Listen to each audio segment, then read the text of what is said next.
Good morning students.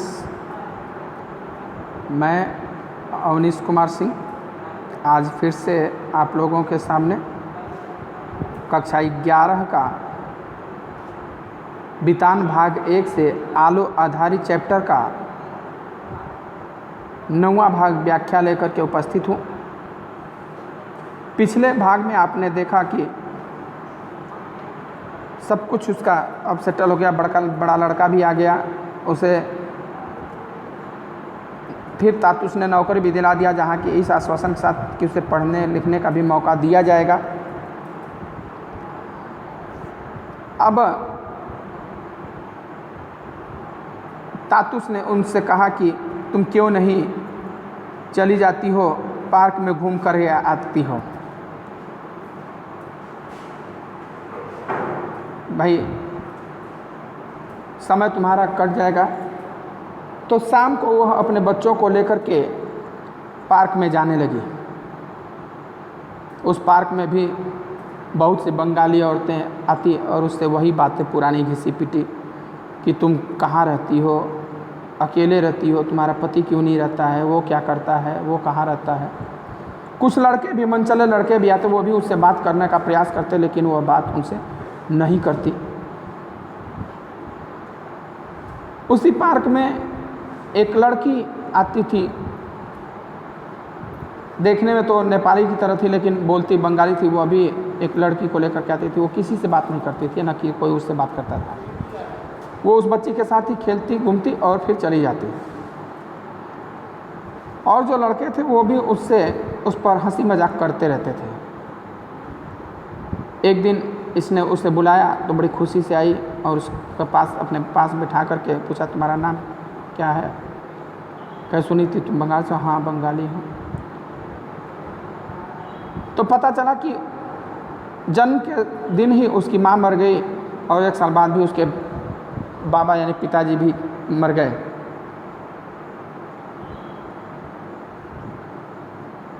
उसका पालन पोषण उसके मामा तथा नानी के द्वारा हुआ था। लेकिन क्या कहती है कि माँ के न रहने का कष्ट क्या होता है वो मैं जानती थी।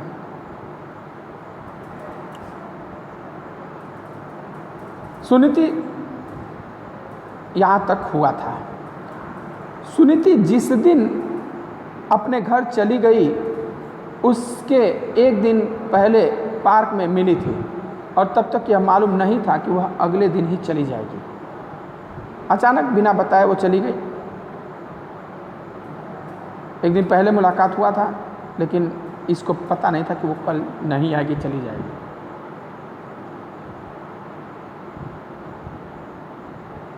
जबकि उसने कहा था कि अगले दिन अपना पता लेकर के आना, मैं भी तुम्हें अपना पता दे दूंगी।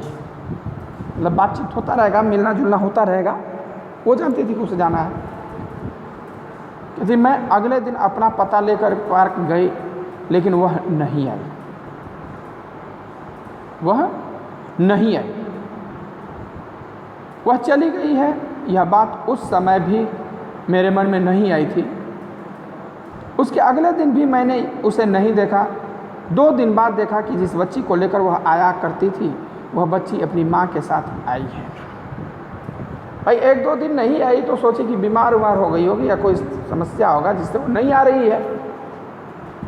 उसके मन में ये नहीं अभी विचार आया कि वो चली गई है। 2-3 दिन बाद देखी कि जिस बच्ची को लाती थी उस बच्ची को उसकी माँ लेकर के आई है। तब मुझे लगा कि वह चली गई है। मैंने सोचा उसे शायद मुझसे मिलने का मौका नहीं मिला। वह कर भी क्या सकती थी? जिनके यहाँ रहती थी उन्हीं के कहने पर तो उसे चलना था। सुनीति के न रहने से पार्क में अब मेरा मन नहीं लगता। मैंने भी वहाँ जाना छोड़ दिया। जितना समय मैं वहाँ बिताती थी उतना अब मैं लिखने पढ़ने में बिताने लगी। अब नहीं जाती। जिसके कारण जाती थी वो चली गई तो अब उसका मन वहाँ नहीं लगता था। अब वो जो समय पार्क में बिताती वो पढ़ने लिखने में। अब तक जितना मैं लिख चुकी थी उसे तातुस ने फोटोकॉपी करा के अपने एक बंधु के पास कोलकाता भेज दिया था।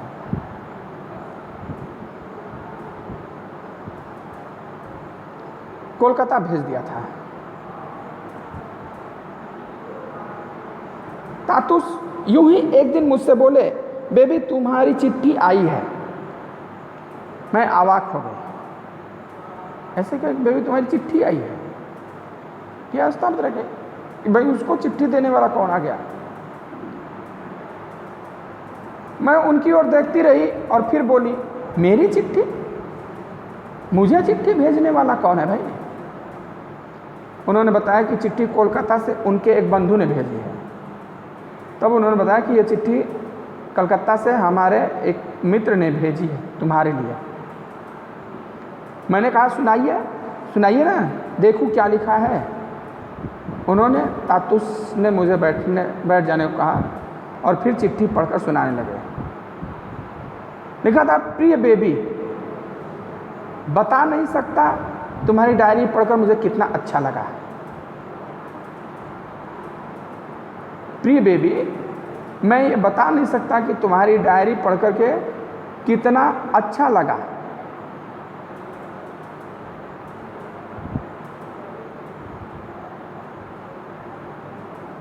मैं जानना चाहता हूं कि इतना अच्छा लिखना तुमने कैसे सीखा। तुम्हारा लेखन उत्कृष्ट है। तुम्हारे तातुस ने सचमुच एक हीरा खोज निकाला है। देखिए, वो तो क्या लिखती होगी वो खुद नहीं जानती थी। ग्रामेटिकल त्रुटियाँ, शब्द त्रुटियाँ, भाषा त्रुटियाँ, सब कुछ, लेकिन एक मोटिवेशन होता है, एक प्रेरणा होता है। इसीलिए हम लोग हमेशा आप लोगों को कहते हैं कि आप कर सकते हैं, आप करिए, आपको करना होगा, यू कैन डू इट। कहें कि तुम इतना बढ़िया लिखते हो, कहाँ से सीखा है? निश्चित रूप से तातुस ने एक तुम्हारे रूप में हीरा खोज निकाला।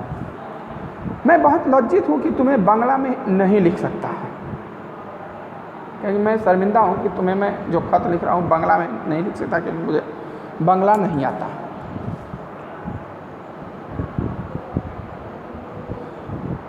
मैं बांग्ला पढ़ सकता हूँ, लिख नहीं सकता। बहुत से लोग होते हैं, कुछ भाषा पढ़ लेते हैं, बोल नहीं पाते। कुछ लोग लिख लेते हैं, पढ़ नहीं पाते। कुछ लोग पढ़ लेते हैं, लिख नहीं पाते। तो मैं बांग्ला पढ़ लेता हूँ, समझ लेता हूँ, लेकिन लिख नहीं पाता। मैं तुम्हारे तातुस से 1 वर्ष बड़ा हूँ। इस वयस में भी तुम्हें चिट्ठी लिखने के लिए बांग्ला लिपि सीखने की इच्छा होती है, क्योंकि जो तुम्हारे तातुस हैं, मालिक हैं, उनसे भी मैं 1 साल बड़ा हूँ। लेकिन तुम्हारी चिट्ठी पढ़ने के लिए मैं बांग्ला सीखने का प्रयास कर रहा हूँ, पर वह अब संभव नहीं। लेकिन इतना काम है, इतना जिम्मेदारियां हैं कि वो संभव नहीं है कि मैं सीख पाऊँ।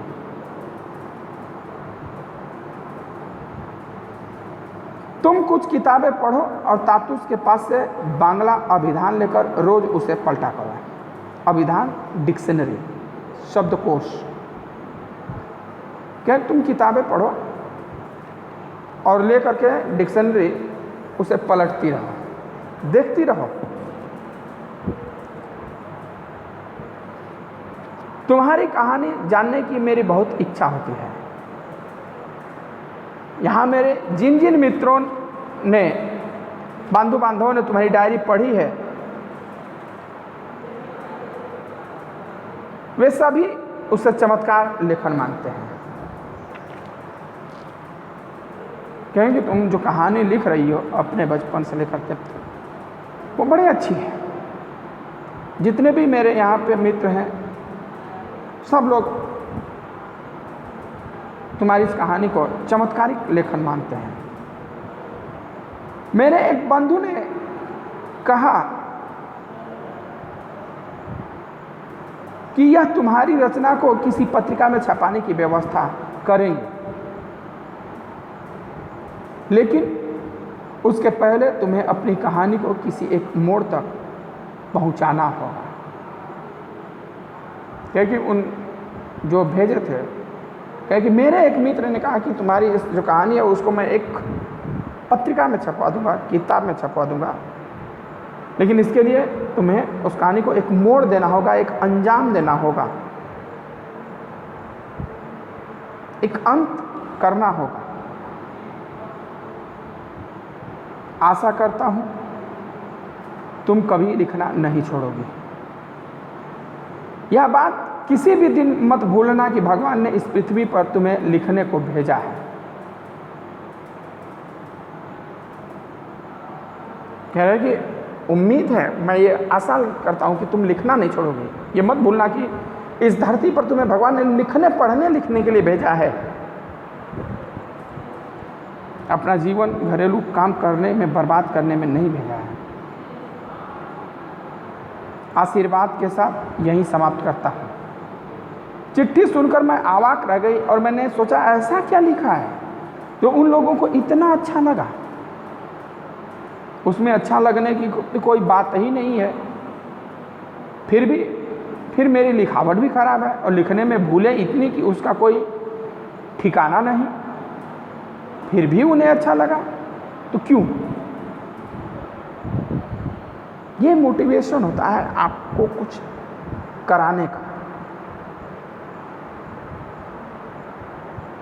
मेरी समझ में कुछ नहीं आया। मैंने तातुस से पूछा कि मैंने जो लिखा है वो उन्हें इतना अच्छा क्यों लगा।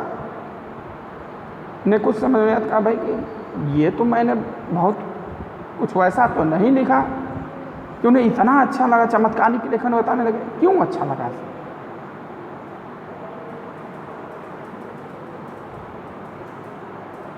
तो तातुस बोले वो तुम नहीं समझोगे। वो उनके स्टैंडर्ड, उनके लेवल के हिसाब से, जो कि एक घरेलू नौकरानी अनपढ़ परिस्थितियों की मारी हुई, समाज की मारी हुई, वह लिखने का प्रयास कर रही है, यही बहुत अधिक है। वह लिखने का प्रयास कर रही है, यही बहुत है। यह समाज के लिए एक आईना है, एक आदर्श है उस जैसी अनेक महिलाओं के लिए कि तुम भी काम करने के साथ साथ कुछ पढ़ लिख सकती हो। यह बात उन्होंने उसमें देखा।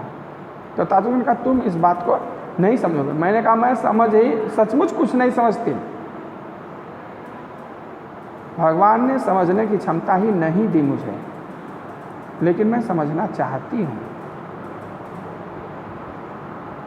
तातुस ने कहा तुम्हें इन सब बातों को लेकर अभी माथापच्ची करने की जरूरत नहीं है।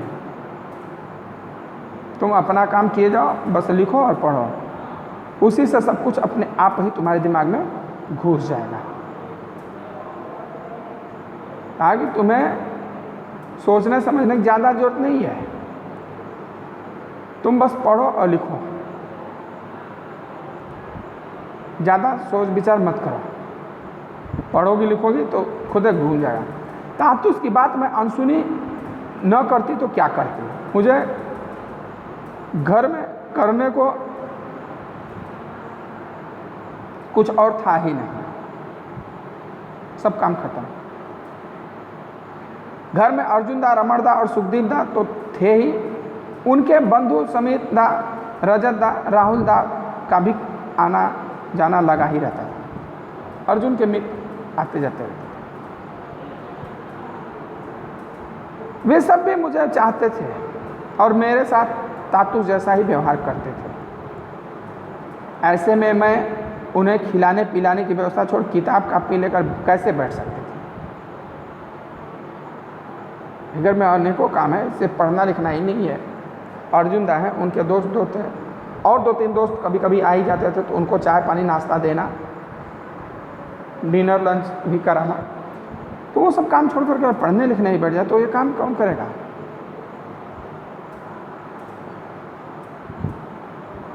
एक दिन भूल से तातुस की बात मान दिन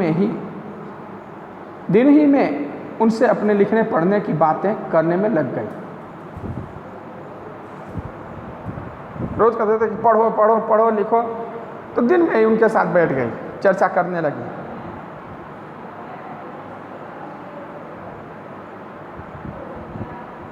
तो एक कांड घट गया, यानी एक घटना घट गई, एक बात बिगड़ गई। क्या बिगड़ गई कि रमण दा उस दिन काम पर से लौटा तो उसे बहुत भूख लगी थी। जल्दी जल्दी हाथ मुंह धोकर वो खाने बैठ गया। खाने की प्लेट में कोई गंदगी न पड़ जाए या मक्खी वक्खी न बैठ जाए, इसलिए मैंने उसे उल्टा कर रख दिया था। अब भूख के मारे रमणदास ने इसका ख्याल नहीं किया और सब सब्जियां उस पर ले ली। उन सब्जियों में एक गाढ़ी तरी वाली सब्जी थी, यानी रसदार सब्जी थी। जैसे ही रोटी लेकर खाना शुरू किया तो देखा कि तरी प्लेट से नीचे गिरी जा रही है। यहाँ कि रस्सा नीचे गिर रहा है। वह खाना छोड़ अवाक हो उसे देखने लगा, ये क्या बात है, गिर क्यों रहा है थाली से। कुछ क्षण बाद उसकी समझ में आया कि वह उल्टी प्लेट में खाना खा रहा है। वह वहीं बैठा न जाने क्या सोच सोच कर खूब हंसने लगा।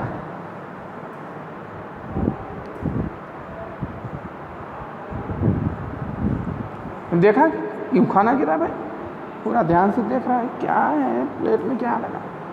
तो देखा कि प्लेट ही मैंने उल्टी रखी है, सब सब्जी। अब वह अपनी मूर्खता जल्दीबाजी के ऊपर ही जोर जोर से हंसने लगा खूब।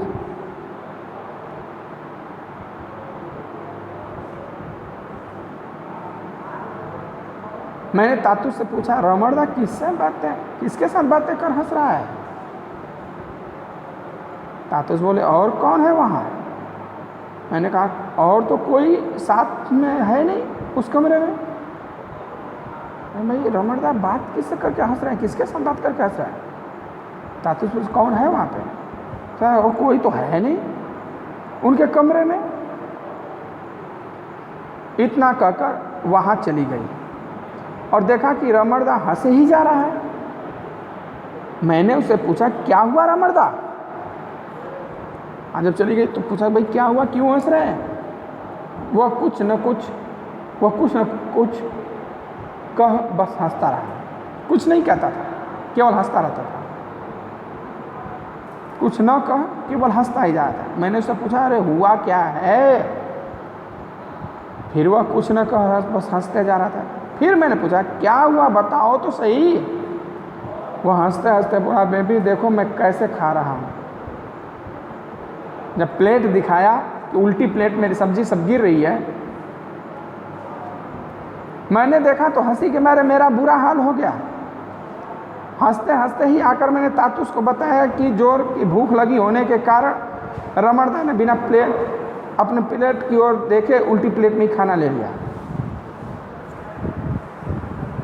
वो तातुस से भी आकर बताया कि इतनी तेज उनको भूख लगी थी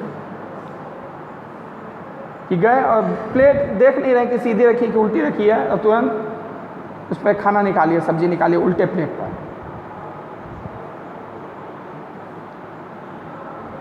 वह भी सुनकर हंसने लगे। वह हम लोगों की तरह नहीं हंसते थे, उनकी हंसी उनकी अपनी तरह की हंसी थी। पढ़े लिखे समझदार लोग जो गंभीर होते हैं वह सबके तरह हा हा करके नहीं हंसते हैं। वह मन में ही मुस्काते हैं इस तरीके से हंसते हैं और हंसते हुए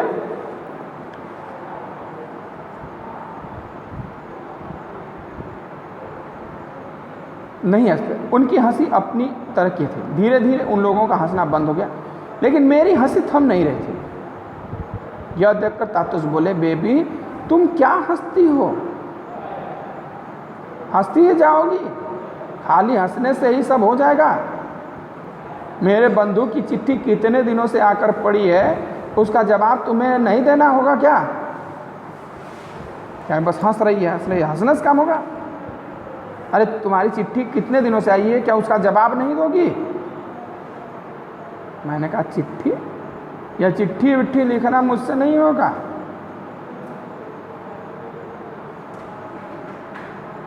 तातुस बोले, क्यों नहीं होगा, तुमसे जैसे बने वैसे ही लिखो, लिखते लिखते ही तो सब ठीक हो जाएगा। कहते भाई चिट्ठी लिखा क्यों नहीं जाएगा, लिख सकती है, तुमसे जैसे बन रहा वैसे लिखो। अरे कोई काम पहली बार में परफेक्ट नहीं कोई कर पाता है, लिखते लिखते ही तुमसे सही होगा, गलतियां सुधरेगी, इसलिए जैसे बन रहा है वैसे लिखो। कहती मैं सोच में पड़ गई।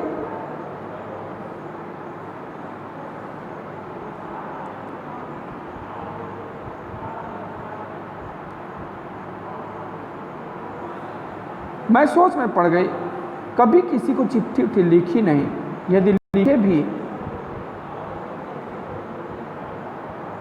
तो बस जैसे तैसे दूसरों के लिए कुछ प्रेम पत्र।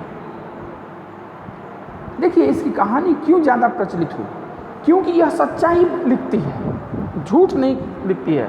वह बातें जो उसके अगेंस्ट में है या वह बातें जो उसके फेवर में है, सबको वो लिखती है, इसलिए इसकी कहानी इतनी ज़्यादा प्रचलित है। ठीक है, आज के वीडियो में इतना ही। अब अगला व्याख्या अगले भाग में लेकर के आऊँगा, तब तक के लिए धन्यवाद। वीडियो अच्छा लगे तो लाइक शेयर और कमेंट जरूर करिएगा।